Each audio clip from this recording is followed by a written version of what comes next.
dòng tình thương cho đời. Một thương của ít lòng nhiều.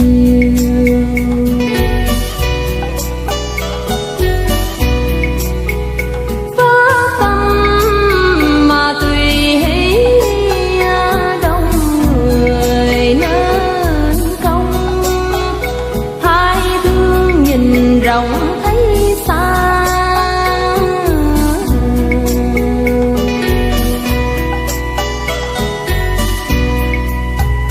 Để dành mà phước báo dầu qua cuộc đời. Ta thương cho đến bao giờ, cháu con mà chia hưởng phước này hôm nay. Bốn thương tiên tốt bài xa.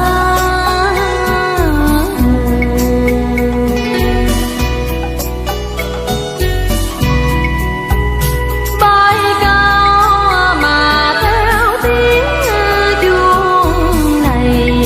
Mười phương năm hương rạng ánh đạo vàng.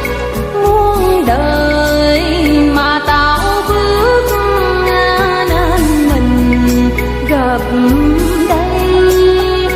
Sáu thương đời sống ngắn ngài. Biết tu mà bố thí tâm lòng không phai. Bãi thương vàng đã không lai.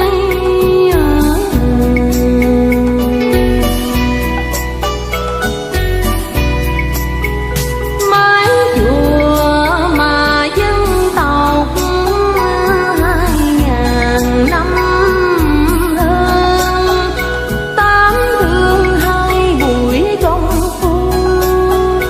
Hồng chung mà thấu tận ngục ô minh đài. Chính thương thức tình lòng người. Những ai mà luân lạc một đời giàu ngang. Mười thương làng xóm Việt Nam.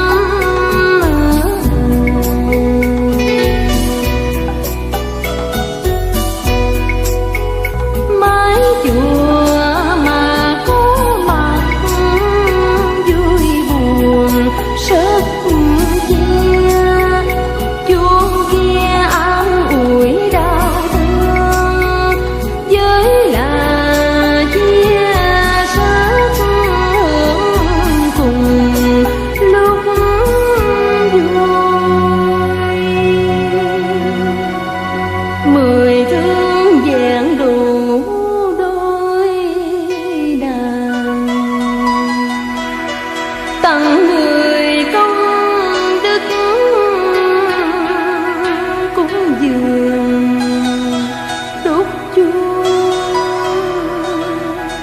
Chùa đây